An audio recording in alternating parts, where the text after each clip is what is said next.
I want to do a video, and this is going to be probably a fairly long video, and it's going to be a lot of going through some whiteboarding and giving you a good hard explanation of a blog that I just posted called The Principles of Planar Forces.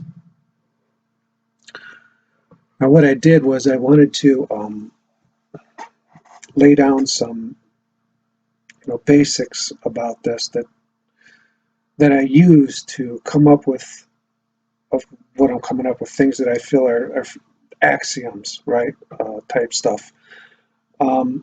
Philosophical truths about what we experience in our physical world. And so what I did is I kind of stepped them from the start. Over time, what I've done is I've came to a point where I wanted to break it all down to what do we know about this world, right, in its most basic form, and begin from there and look at everything with new eyes, with an original approach, completely absent of anything that we're really taught as far as theories about our universe and our physical world, the solar system, and things like that. Our history. Are we 4 billion? Is the Earth 4 billion years old? Is the Sun 8 billion years old? Without all that stuff, right? And just look at what we know. Okay. And over a number of years, I've come up with the most basic thing in my mind that I think we know, and that is the first principle that I write. And this will be on a blog, by the way. This is already posted on a blog. I'm sorry. The first principle is there are only two known parts to the human perspective, right? And those are something and nothing, right? And I know that might sound silly, but really break it down and start there, because if you can start there and build from there, you're less likely to make any jumps into things that you don't really know, okay? And statements like that will become more clear as we go along with this.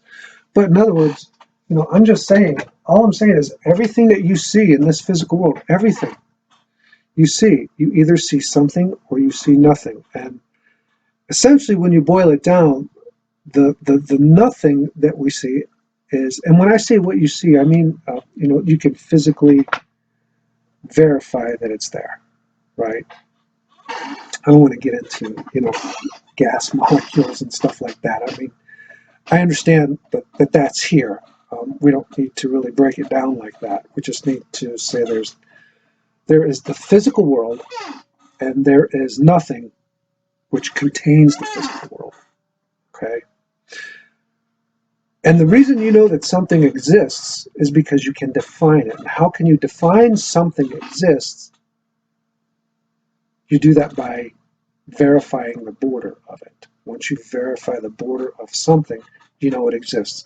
I verify the border of this, I know it exists. We verified the border of a lake, we know it exists. We verify the earth, we've been all around it, right? We've verified its border on the outside of it. We know it exists, right? We look at stars, we see stars. We know they exist. We can verify, we can see around them. We can verify their perimeters, okay? But what's in between those stars? Well, that's nothing. And we can't verify what that is because we can't see the border of it. So there's a something and there's a nothing in this universe. The nothing is what contains the something. The nothing cannot be verified. Doesn't mean it's nothing to the universe. It means it's nothing to us in our physical world because we cannot verify it. Therefore, it's nothing. Okay? Now, the something must be a physical plane. And why is that? The something is a physical plane by observation, number one. The reason it's a plane is because we know that we live in a solar plane. We know that that solar plane exists on a galactic plane. So I think it would be a realistic and acceptable approach to think that we live on a universal plane as well. I know that's difficult for us to see, but it was difficult for us to see the galaxy too. One of the reasons we know we live in a galaxy is because we finally saw galaxies. Before we ever saw galaxies, we had no idea we lived in a galaxy, right? 1920s, quite frankly, to be honest with you. It wasn't that long ago. At any rate, it must be a physical plane, okay? And that physical plane is contained by an outer nothing, and in order to be contained, it must have an inner nothing, okay? Now, like I said, this nothing is a nothing to us, but it doesn't necessarily mean it's nothing to the universe. But we can't verify what it is, so it's nothing. It contains us, which means so it's outside of us and it's inside of us. Otherwise, we wouldn't be fully contained, okay? Now, this physical plane, since it is contained by an inner and an outer nothing, right? So you've got this physical plane, and you've got an inner and an outer nothing, right? This area and this area. When the existence of this plane produces polarity, okay? It must, according to Newton's law, right? Otherwise, you wouldn't have a plane. There must be something creating that plane. Otherwise, it wouldn't be there, right? And one of the main reasons we know it wouldn't be there is because we know that it's a dynamic plane, okay? It's in motion. So that's why we have this polarity. Imagine a vessel, right? Imagine you had this vessel. Right? Okay. And you filled this thing to 100 psi, right? And so where's the pressure on this? It's headed towards the outside, right? At some theoretical point in the center. So imagine if you were to put a plate right here. What would be on that plate? Well, it would be a pressure beyond that plate, right? All around it. So that's the kind of the concept I mean when I say there's a physical plane, there's an outer nothing and an inner nothing. Those two nothings are containing that plane, creating a polarity, right? Now, the next thing I say is that this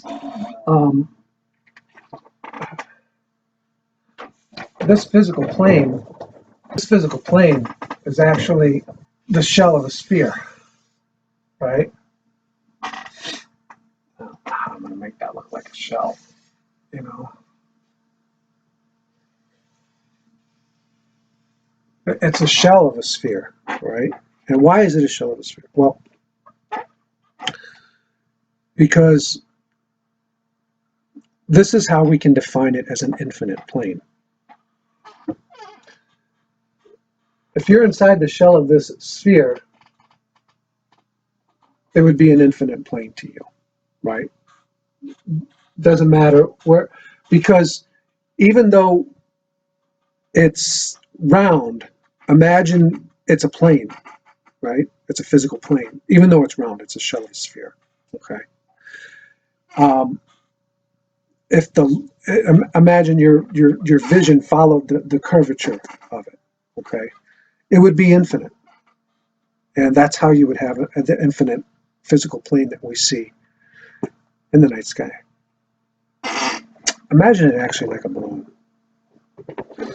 So we have this physical plane, right? And it's a shell of a sphere, like this balloon, okay? And it's dark because there's no light yet, okay? We haven't gotten there yet. And it looks like total nothingness, but that's just because there's no light yet, right? There is something here, okay? When is there light? Well, we know there's light when there are stars, right? So what are these stars on this physical plane? Those stars are when you add depth to this plane, right? That's what the star is.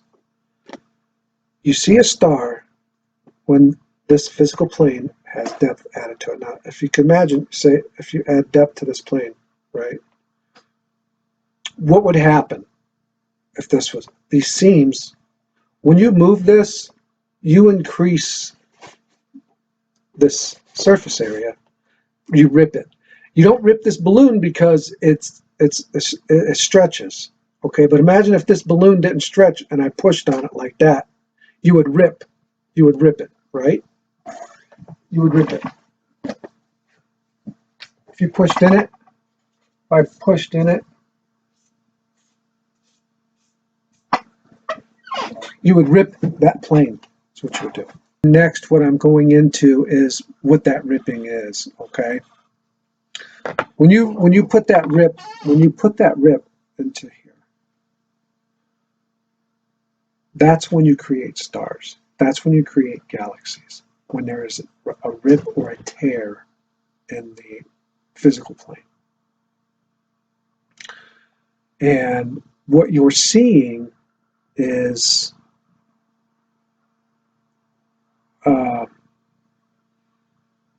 a burning, right? Almost like it would almost, if you could imagine the rip, when you rip something, imagine that energy being a ball of heat, right? Leading that rip. That's what a star is, okay?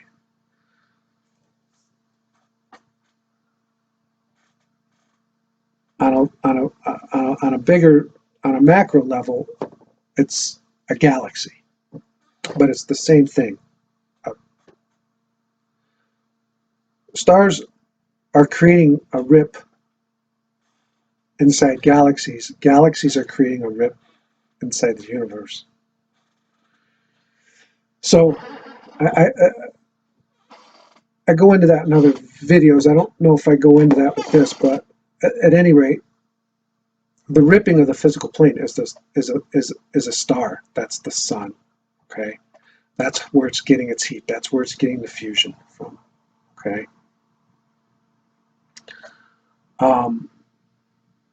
I don't know if it's fusion or fission or what's going on with it, but what you see in the sun is the result of the physical plane being torn. That's what you're seeing. That's what's creating that energy, okay, and light. So when it's ripping, what's going on is it's building size, and after it builds to a certain size, it breaks off, and a new tear begins and starts building. In other words, it's a pulse, right? It burns, burns, burns. And how do we know that? We physically observe that in our solar system. Because if you look at the distances of the gas giants, you'll see that there's a pulse wave working its way out with the gas giants. Well, that's because those gas giants used to be suns. The sun is actually a star. I look at a star as not necessarily a noun, but a verb. A star is a verb. A sun might be a noun, okay? But to me, a star is a verb. It's an action. It's a rip. It's a tear. It doesn't really. The sun is what exists from the tear from the star. Okay, once the sun, the pulse pushes that sun away. Okay, as it's pulsing, as it's tearing through. Okay, it's tearing through the physical plane, leaving gas giants in its wake with this pulse, and the gas giant cools and condenses, and the star continues ripping through the physical plane. That's what's going on here. Okay.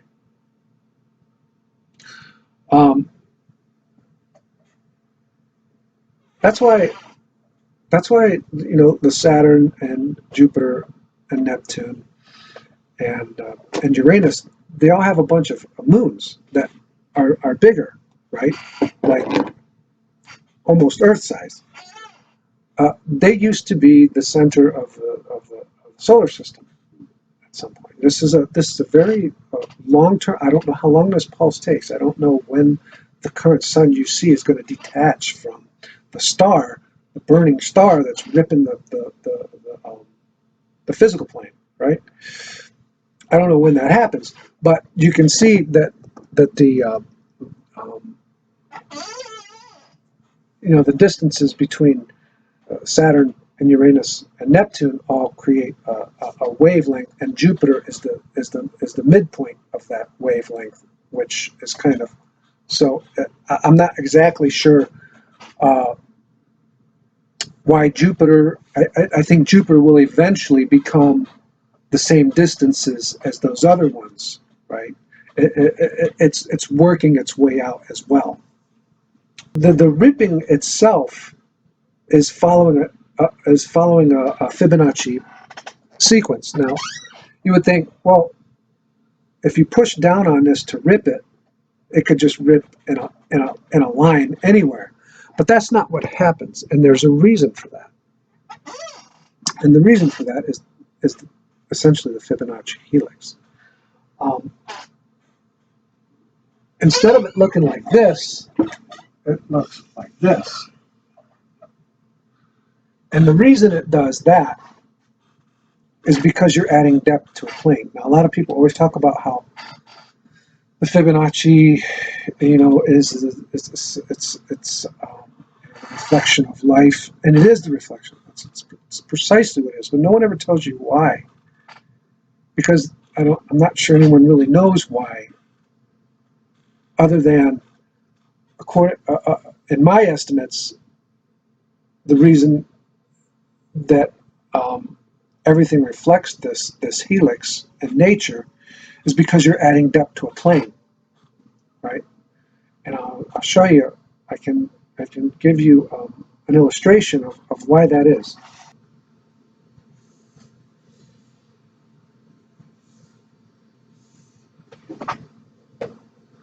Okay, so the reason the Fibonacci helix is seen in nature is because we're adding depth to a plane. When you go from a point to a plane, you go from the first dimension to the second dimension, right? So how do you do that? Well, let's just call this a unit of 1, okay? This is a plane. All 4 sides have a unit of 1. When we go from a point to a plane, we're not going from here to here because we're only creating a line. We're not going from here to here because we're only creating a line, okay? We're going from here to here, okay? We're creating that when we go from a point to a plane, okay? Now,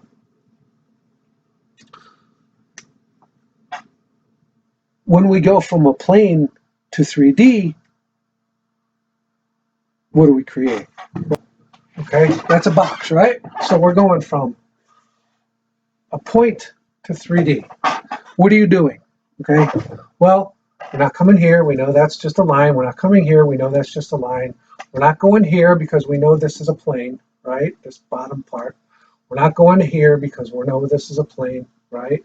We're staying on a plane. We got to go from a point to 3D, okay? How do we do that? Well, you go from this point to this point. because you're not on this plane or this plane or this plane. You're on this plane. You're on a different plane, right? So you've added depth to that plane by going from this corner to that corner, okay? So let's talk about this triangle right here, okay? Let's talk about that triangle, because that's what we did. We created this triangle, and we went from a point to a cube, to a cube. Have I been saying that? We go from a point to 3D.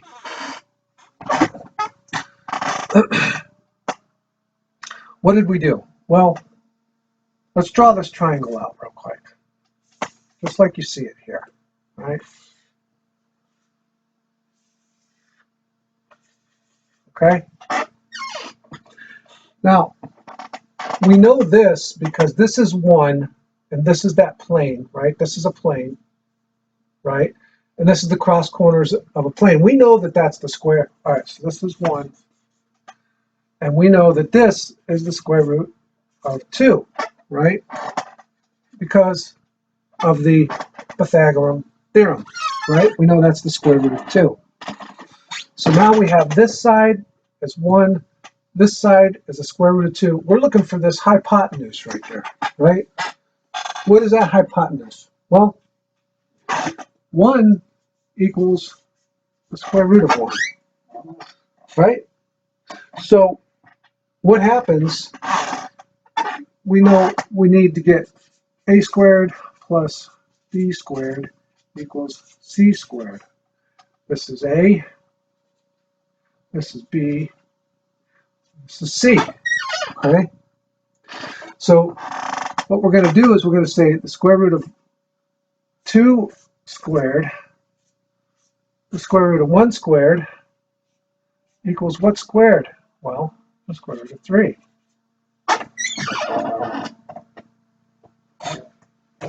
One, two, three. And what happens when you shift that? All you do is you shift 1 plus 2 equals 3.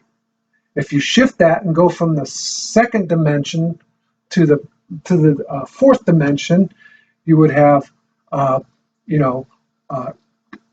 2, 3, 5. 3, 5, 8. Because you're adding depth to a plane, you're adding a dimension. Okay? That's what's going on here. Depth is being added to the physical plane. That's life. That's us. That's what's going on here. And that's why we see the Fibonacci everywhere. So that's the bulk of this stuff here. Now it goes into some other stuff. I don't know that I want to get into. You can read it on the thing. I don't know if I have a really good way to explain that yet, but it might be, self-evident once you digest this and see what I'm talking about. You'll be able to see what I'm talking about on the other things, right? And the reason why we see this rotation in our solar system and galaxy is because of the planar force. It's not a gravitational force. So that's why I have a video that's titled "The Non-Existing Black Hole," because black holes are just theoretical, and as they exist completely out of necessity to provide a way for this localized gravity that we feel on Earth to be applied to the rest of the universe. And I don't think that it does. I don't think there's any real evidence that it does. I think the dynamic nature of our solar system and our universe is propelled and powered by this planar force here. If you can imagine, two magnets pushing on each other, and in between those magnets would be zero friction, right? So if you have as the plane, as the physical plane is being ripped, its tendencies is being forced out here, and then as those stars release those gas giants with planets on them, they continue circling around them because they're going in at this Fibonacci sequence. So the curvature has begun, and then it's maintained by this planar force here. That's like a magnetic force, and that is the source of magnetism in our universe. That's what magnetism is. Magnetism is a result of the polarity that's created by the physical plane. It's everywhere. It's not created by spinning nickel. But anyway, I think that's a lot for now. If you have any questions, ask them in a comment. I'd love to talk to people about it. I would love to answer anyone's question about it. If there's anything, and I mean anything, I'll do my best to explain it to you. I think if you have a desire to learn this, then you probably have a very, very open mind, and I would really like to get this to you. I don't think you need to be a genius to understand this. You just have to have a really open mind about things and be able to challenge the cognitive dissonance that comes with learning something that is totally different from anything you've ever learned, But if you give it a chance and really think about what it is I'm saying, this stuff can be applied to a lot of what we know.